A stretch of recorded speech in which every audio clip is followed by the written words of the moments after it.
reason being is because I'm completely flat. I really can't use my legs at all. I'm just walking onto his leg and hoping that he doesn't pass my guard.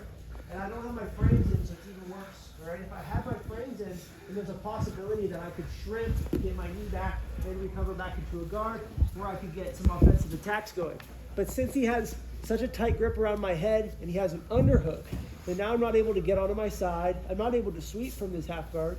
For instance, if I had an underhook, I could get onto my side and I could start working some sweeps, like rolling underneath or coming out the back door. There's a lot of things I could do if I had an underhook, but I'm flat. He has the underhook and he has a cross face, which is this arm around my face, his shoulder, driving in, making me look that way. This is like the worst possible scenario, okay? Now, I'm not sure exactly what Rodrigo's gone over from this position, but there are things that we can do to prevent this from happening, and we can even start to kind of recover by offsetting his balance and maybe getting some frames back in and stuff like that. But most of the time, especially against someone bigger, they're going to pin you here and you're going to be completely flat. So it's really important to know your next step. Now, the whole time you could unlock your legs, but they can't be kind of out here or relaxed or non-engaged. They need to be very tight around his quad, even if my legs are unlocked, okay?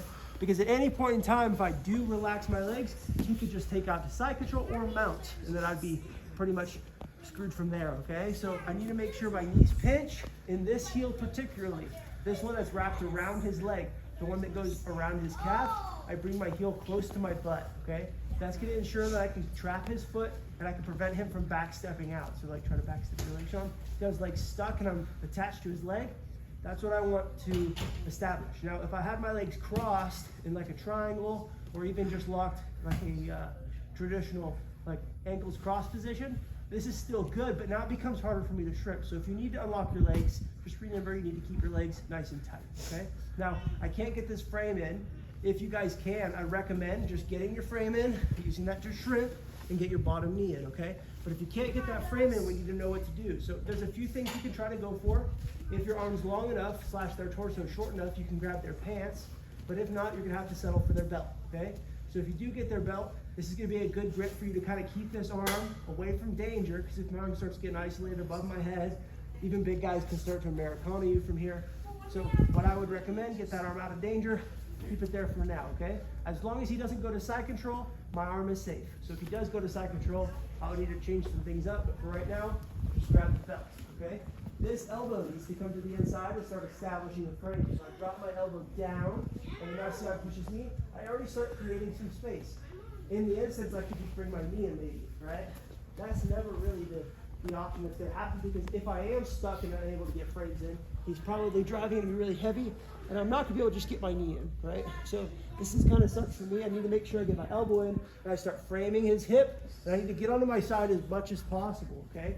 Enough to where I can bring my butterfly hook to the inside of his knee. Now, if his knee is really close to my butt, I need to shrimp a little bit more to bring my foot in, okay?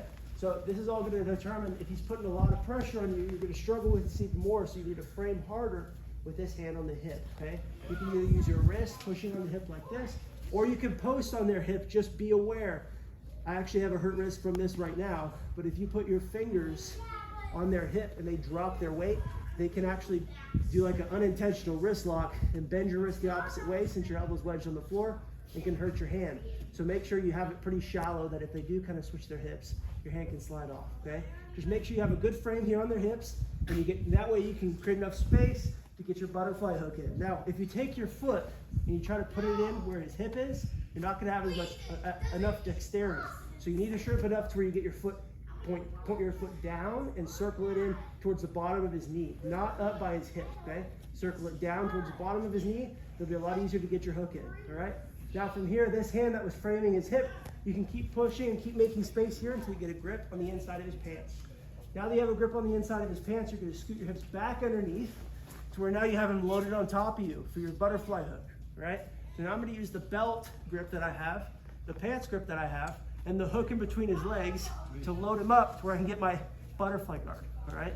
Now I need to extend, but I don't want to extend too far so I just end like this, right? I need to follow him. So I need to make sure that I have good connection between my knees and my chest, or at least like that activation. So when I sit up, I follow him, okay?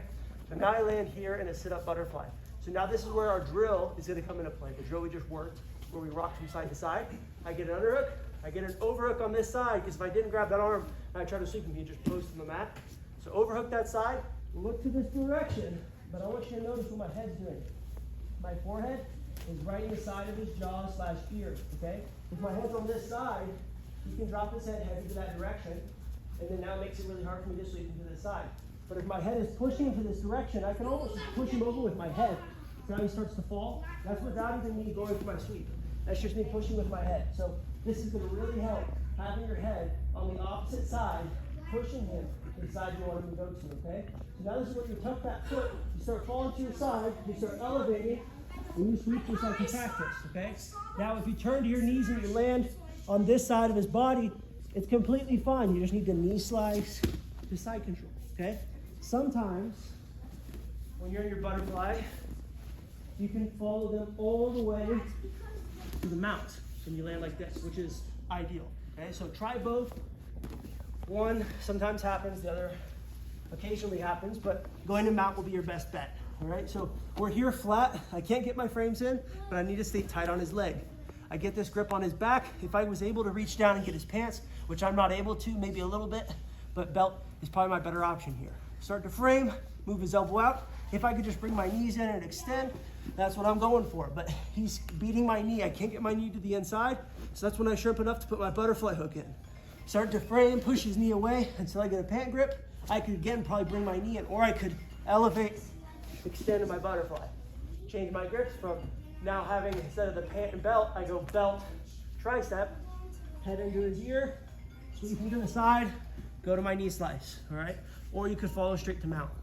Leg wide for the knee slice, drop your hip to the mat, pick up on their elbow, and settle into side control. If you go to mount, just make sure both your feet land on opposite sides of your body. I'll show that one next. Here, bottom side control, we're stuck, tight on their leg, belt grip. Elbow wedges to the inside, shrimp out enough. I can't get my knee in, put my butterfly hook in, okay? Keep pushing away, get my pant grip, knee goes to the inside. If you get in this scenario, this is not going to be as ideal as if you load him up. So don't just bring your knee in right away unless you're not trying to sweep him. If I was just trying to make space, that's fine. But if I want to get to a sit-up position, don't bring your knee in right away. Load him up first, then you can sit up. Belt grip, tricep grip, head on this side of his head, if possible. Fall to your side. If you want to go to mount, just follow with your butterfly hooks. Take one out at a time. Settle in your mount. Any questions? Can I see that load up part one more time? Yeah. So, if we're in the bottom half guard, I got my butterfly hook in, get the pant grip.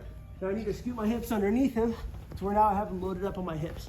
If he's too far away from me, it's gonna be too hard for me to lift him up. So I gotta scoot underneath him, pick him up, load him up onto my feet, extend right to my feet. Cool? Any questions, guys? Good to go? 1, 2.